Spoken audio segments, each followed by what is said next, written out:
Assalamualaikum warahmatullahi wabarakatuh. Perkenalkan, nama saya Rahmat Hasanul Huda dengan NIM 2012-22-013. Pada kesempatan kali ini saya akan mempresentasikan PowerPoint yang berjudul Anggaran Piutang. Sebelum kita masuk materi pada kali ini, apa sih piutang tersebut?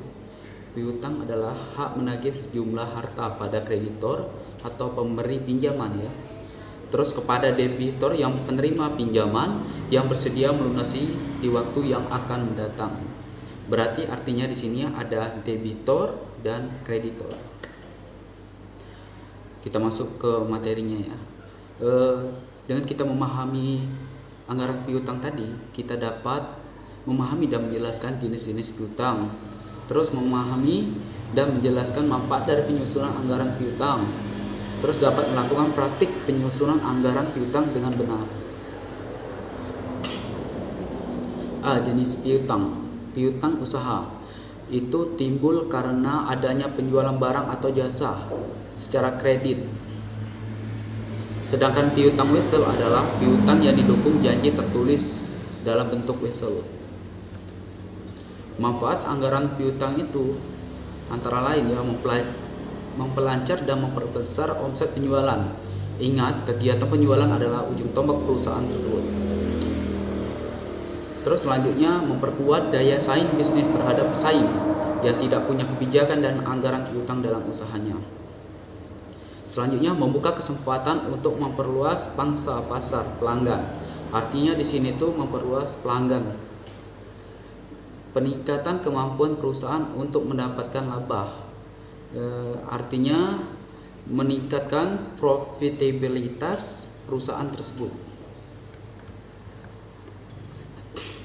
Penyusunan anggaran piutang ada 6 hal yang penting dalam penyusunan anggaran piutang tersebut. Antara lain, 1.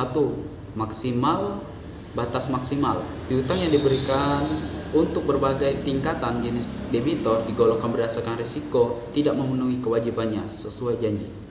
2. Jangka waktu kredit. 3. Volume barang yang dijual secara kredit. 4. Standar kredit. 5. Pemberian potongan atau diskon. 6. Kebijakan penagihan piutang. Selanjutnya ini ada materi dengan ilustrasi penyusunan anggaran piutang.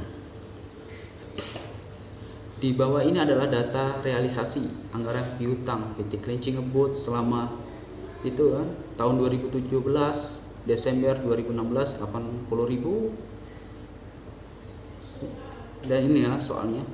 Langsung saja kita jawab. Langkah 1, menyusunan perhitungan anggaran piutang usaha kotor tiap bulan. Januari 50% tadi dari tunai kali 85.000 ditambah 10%-nya tuh dari kredit 2 bulan tadi dikali 80.000 sama dengan 50.500. Februari 50% dikali 90.000 tambah 10% dikali 85.000 hasilnya 53.500. Maret 50% kali 95.000 tambah 10% kali 90.000 hasilnya 56.500. Langkah kedua tuh menyusun perhitungan taksiran piutang tak tertagih tiap bulan, cadangan penghapusan piutang usaha tiap bulan di kuartal 1. Desember 2016 itu 1% itu dari diperkirakan tak tertagih itu dari piutang usaha.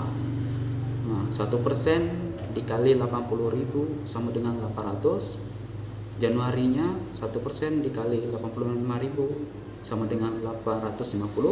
Februari 1% dikali 90.000 hasilnya 900. Maret 1% kali 95.000 hasilnya 950. Jadi cadangan penghapusan piutang usaha tersebut Januari 800 itu dari Desember sama dengan 850 itu dari Januari sama dengan 1.650 1.650.000. Dan selanjutnya Februari masuk Januari dan Februari ditambah itu ya, hasilnya 1.750.000. Hasil dari Februari sama Maret itu ditambah 1.850.000. Nah, cara langkah 3 itu menyusun anggaran piutang usaha bersih dengan menggunakan hasil akhir kedua langkah tersebut. Keterangannya itu ada di sini: piutang usaha, cadangan penghapusan piutang, dan piutang usaha bersih. Pada bulan Januari 50.500 itu berasal dari bulan Januari ya, totalnya. Terus Februari ya hasil dari Februari tadi, dan Maret hasil dari Maret tadi. Dikurang dengan cadangan penghapusan piutang yang dari langkah kedua tadi ya. Nah, langkah ke-1 ini dikurang langkah kedua tadi. Jadi hasilnya 48.850, yang Februarinya 51.750, dan Maret 54.650. Baiklah, sepertinya sampai sini aja ya. Berhubung HP saya tidak mendukung untuk membuat video lebih lama lagi, saya akhiri presentasi kali ini. Sampai jumpa. Wassalamualaikum warahmatullahi wabarakatuh.